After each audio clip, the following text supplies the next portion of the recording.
जब आपको लगे कि आप दूसरों को तुच्छ समझने लगे और अपने आप को अच्छा समझने लगे, याद रखना आप आत्मिक रूप से घमंडी होते जा रहे हैं। बाइबल कहती है जो परमेश्वर की सृष्टि और परमेश्वर के लोगों को तुच्छ समझता है वो क्या है? अपने आप पर घमंड करने वाला।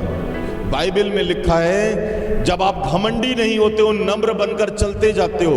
बाइबल में लिखा है जब इस्राएली लोग ये तंबू से, ये पहाड़ से, ये तराई से नम्र होकर चलते गए, भूखने वाला भूखता रहा, बोलने वाला बोलता रहा, उसने कभी पलटकर जवाब नहीं दिया, क्योंकि वो जानते थे सेनाओं का यहोवा हमारे साथ है।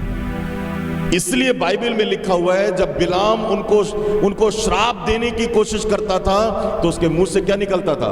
आशीष का वचन। जब आप दूसरों को तुच्छ समझने लगते हो तो याद रखना आपके लिए वही श्राप जो आप बोलते हो वो आपके लिए श्राप बन जाता है, लेकिन दूसरों के लिए क्या बनेगा? आशीष। इसलिए कभी दूसरों को तुच्छ मत समझो, कभी किसी को गिरा हुआ मत समझो।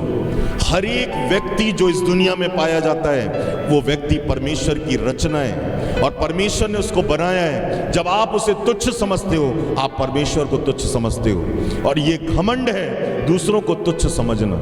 इसलिए इस बात को अपन को स्मरण रखना है। और आत्मिक जीवन में ये बहुत होता है।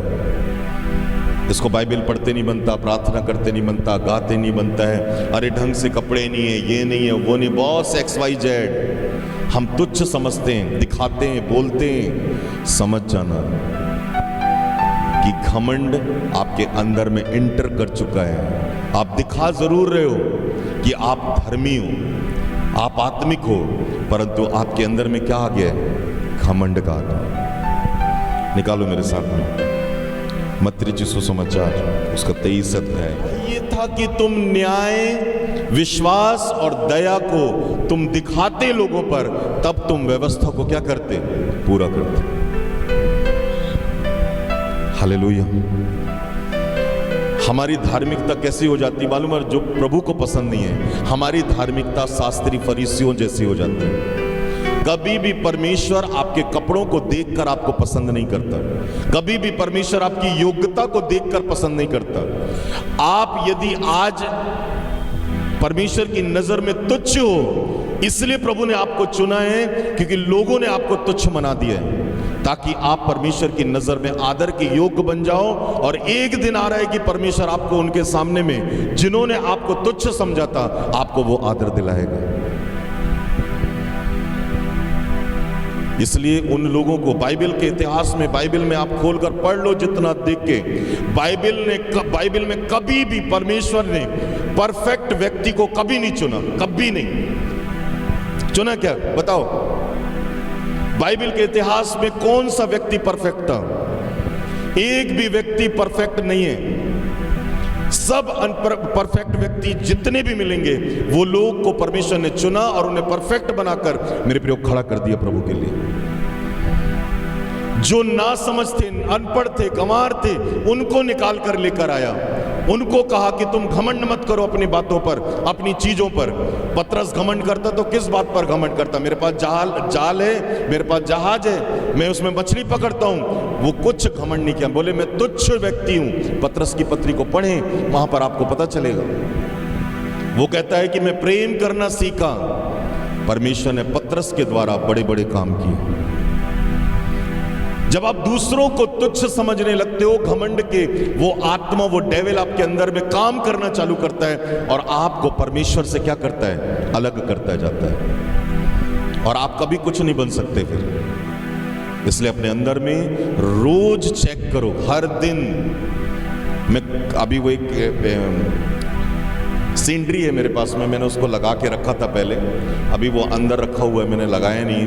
हर दिन चेक करो कि मैं प्रार्थना कर रहा हूं कि नहीं कर रहा हूं। हर दिन चेक करो बाइबल पढ़ रहा हूं कि नहीं कर रहा हूं, लोगों को प्रभु के बारे में बता रहा हूं कि नहीं बता रहा हूं। हर दिन चेक करो अपने जीवनों में, क्या मैं दूसरों को तुच्छ समझ रहा हूं क्या? हर दिन चेक करो कि मैं दूसरों को उठाने वाला हूं कि नहीं। हर दिन चेक करो मैं दूसरों को प्रोत्साहित करने वाला हूं कि नहीं। हर दिन चेक करो कि मैं प्रभु के साथ कदम से कदम मिलाकर चल रहा हूं कि नहीं। हर दिन चेक करो कि मेरे जीवन के द्वारा दूसरे लोग आशीष पा रहे हैं कि नहीं पा रहे हैं। हर दिन चेक करो कि आपके जीवनों के द्वारा प्रभु को महिमा मिल मिल रही है कि नहीं मिल रही है हर दिन, तब आप आत्मिक उन्नति में बढ़ते हो, आत्मिक घमंड में कभी नहीं बढ़ते। पहला इतिहास, उसका दूसरा अध्याय। मेरे प्रियो, घमंड में कभी मत आना, आत्मिक घमंड में कभी मत फूलना। यह शैतान की ओर से है, परमेश्वर की ओर से नहीं। यदि आप इस आत्मिक घमंड से बचकर रहोगे, परमेश्वर आपको ऊंचा उठाता जाएगा।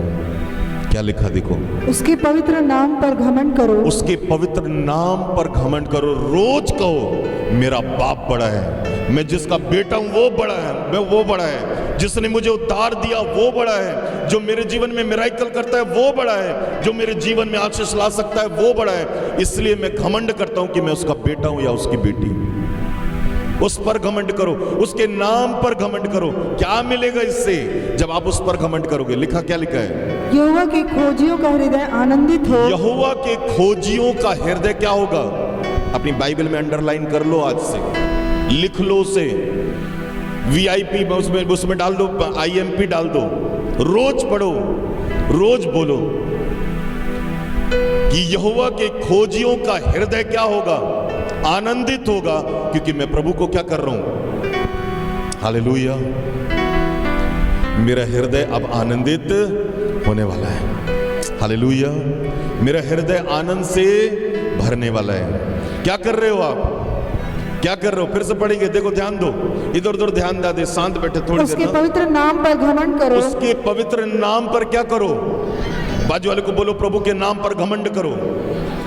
प्रभु के नाम पे घमंड कर। वो आपका पिता है, आपका प्रभु है, उस पर घमंड कर, खुद पर कभी घमंड मत कर, क्योंकि उसको जब तू खोजेगा तू आनंद से भर जाएगा। बोलो बोलो बोलो, बाजू वाले को बोलो, आप प्रोफेसी कर रहे हो, याद रखो, तुम उसे खोजोगे और वो क्या बन जाओगे? आनंद से भर जाओगे। खोजना मतलब प्रार्थना करना। आप प्रार्थना करोगे, उसके साथ बातचीत करोगे, आप आनंद से क्या हो जाओगे? भर जाओगे। आमीन। आगे क्या लिखा?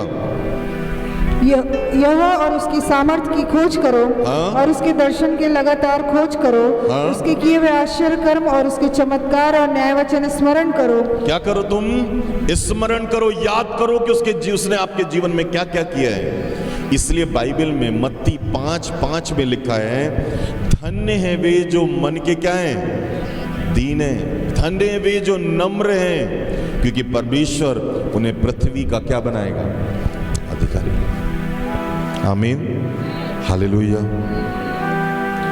हर एक घमंडी व्यक्ति न पृथ्वी की आशीषें ले सकता है, न स्वर्ग की आशीष ले सकता है। इसलिए अपने जीवनों में हर एक घमंडी व्यक्ति का परमेश्वर सामना करता है और उसे हमेशा नीचे गिराता है, उठाता कभी नहीं है। इसलिए अपने जीवन में स्मरण रखो, याद रखो कि जब आप प्रभु के साथ में हो, आप हमेशा नम्र बने रहो। आमीन। हालेलुया।